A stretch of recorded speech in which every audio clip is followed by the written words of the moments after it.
नमस्कार साथियों, सहारा इंडिया से जुड़ा विषय आपके बीच में लेकर आया हूँ। कल 9 नवंबर है और 9 नवंबर पर सहारा के पीड़ित एजेंट साथी और निवेशक साथी निकलें और अपने भुगतान की मांग के लिए अपनी फ्रेंचाइजी, अपनी सेक्टर ब्रांच और अपने रीजन पर जो है घेराव करें और अपने भुगतान की मांग पुरजोर तरीके से पूरे देश में एक बड़े महाआंदोलन का जो है रूप और स्वरूप देने का आप लोग जो है काम करें। और मैं आप सभी साथियों से कहूँगा कि देश भर में जहाँ फ्रेंचाइजी ऑफिस बंद है, जहाँ ब्रांच ऑफिस बंद है और जहाँ रीजन ऑफिसों पर ताले डले हैं, वहाँ के साथी क्या करें, तो वहाँ के साथी संगठित होकर आंदोलन को बड़ा करके और जिला प्रशासन को ज्ञापन देने का काम करें और वो अपने निवेशकों के साथ कदम से कदम मिलाकर ये बताने का प्रयास करें कि हम निवेशकों की भुगतान की लड़ाई को आगे और बड़ा कर रहे हैं। क्योंकि अब जो है आर पार की मुद्रा में आप लोग आ जाएं। अब सहारा प्रबंधन के खिलाफ एक बड़ा आंदोलन और एक बड़ी तैयारी पूरे देश में दिखनी भी चाहिए और बढ़नी भी चाहिए, क्योंकि सहारा प्रबंधन कई बार सामने आया और कई बार सामने आकर अपने ही वादे से जो है वो झूठा साबित हुआ और देश के कई अलग अलग हाई कोर्टों और अलग अलग एफआईआरों के बाद में सहारा प्रबंधन और सहारा के चेयरमैन सुब्रत राय इस देश के और इस देश के कानून से भी ऊपर निकल जा रहे हैं और पुलिस उनको जो है गिरफ्तार करने में नाकामयाब रह रही है। तो आप इस आंदोलन को रूप स्वरूप को बड़ा करें और दिखना चाहिए कि देश में सहारा का करोड़ों करोड़ जमाकर्ता प्रभावित है, सहारा का लाखों लाख एजेंट साथी प्रभावित है और सहारा के करोड़ों करोड़ जो है जमाकर्ताओं का करोड़ों करोड़ परिवारजन प्रभावित है।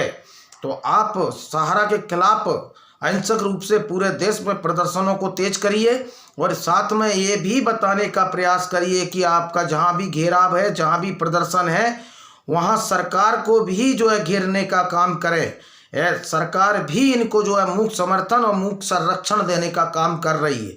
अगर मोदी सरकार इनको इसी तरह संरक्षण देती रही और गरीब जनता को इसी तरह जो है पैसा ये कंपनियां हड़पती रहीं तो 2024 में सहारा इंडिया से पीड़ित एजेंट साथी, सहारा इंडिया से पीड़ित जमाकर्ता साथी और सहारा इंडिया से पीड़ित करोड़ों उनके परिवारजन और उनके रिश्तेदार जन देश में 2024 में ये मोदी सरकार का जो बहिष्कार करने वाले हैं। तो आप लोग सरकारों को भी घेरने का काम करें, सरकारों को भी आईना दिखाने का काम करें और आंदोलन के रूप स्वरूप को बड़ा करने का प्रयास करें, क्योंकि यही एक आंदोलन है और यही एक आंदोलन की प्रक्रिया है जिसके माध्यम से जो आपको भुगतान मिलना सुनिश्चित हो सकता है।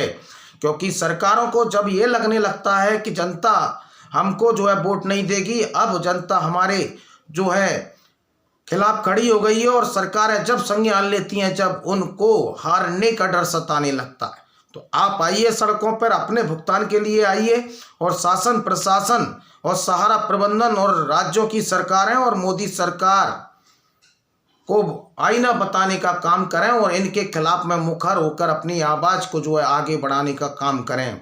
क्योंकि 9 तारीख में ये आंदोलन पूरे देश में ऐतिहासिक दिखना चाहिए और दिखना चाहिए कि देश में सहारा से भी पीड़ित जमाकर्ता हैं, सहारा से भी पीड़ित एजेंट साथी हैं। आज हजारों लोग आत्मदाह कर लिए, आत्महत्या कर लिए और इसलिए कर लिए कि उनके जमाकर्ताओं का भुगतान नहीं मिल रहा। तो आज ऐसे हमारे साथियों के लिए इंसाफ कब मिलेगा? आज लाखों बेटियां शादी के इंतजार में हैं, आज लाखों लाख लोग जो MIS का वृद्धावस्था में पैसा लेते थे, आज उनको पैसा नहीं मिल रहा और सहारा का एजेंट तिल तिल कर मर रहा है। तो इसके लिए जवाब दे कौन? इसके लिए जवाब कौन देगा? कोर्ट और कचहरी में केवल तारीखों का खेल चल रहा है। ये अपने अपने बड़े बड़े वकीलों के माध्यम से जो है तारीख बढ़ाने का काम करते हैं, लेकिन नहीं मिल रहा तो इंसाफ। और ये ही एक आंदोलन ही एक विकल्प है। तो देश में अहिंसक रूप से सभी जगह जहां रीजनल सेक्टर ब्रांच ऑफिस बंद है, वहां अपने अपने जिला प्रशासन को ज्ञापन देने का काम करेंगे और आंदोलन को ऐतिहासिक रूप स्वरूप आप लोग देंगे। आप लड़ रहे हैं अपने लिए, आप लड़ रहे हैं अपने निवेशक के लिए, आप लड़ रहे हैं आपके सम्मान के लिए और कोई किसी के लिए नहीं लड़ रहा। और इस आंदोलन को जो ऐतिहासिक बनाने में भरसक प्रयास करें और ऑल इंडिया न्याय संघर्ष मोर्चा आज पूरे देश में आह्वान करता है और सहारा प्रबंधन में जो है 9 तारीख और 15 तारीख को जो आंदोलन है और उसका आह्वान किया गया है। तो लोगों में डर का माहौल है और कई जगह जो है रीजनल मैनेजर इस्तीफा देकर भाग रहे हैं। लेकिन हमको अब भरसक आंदोलन को बड़ा करना है और रूप स्वरूप को बड़ा करना है और शासन प्रशासन और केंद्र में और राज्यों में काबिज सरकारों को आईना दिखाने का काम करना है। अगर ये लोग हमारे भुगतान के मुद्दे पर अगर गंभीर नहीं हुए तो हम भी इनका जो है विरोध करेंगे। और मैं बार बार कहता हूँ, एक ही चैनल है न्यूज़ दुनिया चैनल, तो सहारा के करोड़ों निवेशकों की आवाज़ बनाए। तो आप मेरा प्राइम टाइम शो 9 बजे न्यूज़ दुनिया चैनल पर हर दिन जो है जुड़ें। और न्यूज़ दुनिया चैनल निरंतर आपके भुगतान की लड़ाई को बड़ा करने का प्रयास कर रहा है। तो ज़्यादा से ज़्यादा न्यूज़ दुनिया चैनल को लाइक भी करें, सब्सक्राइब भी करें, ग्रुपों में शेयर करें। और आपके भुगतान की लड़ाई में सदैव तत्पर। न्यूज़ दुनिया, नीरज शर्मा। धन्यवाद, आभार।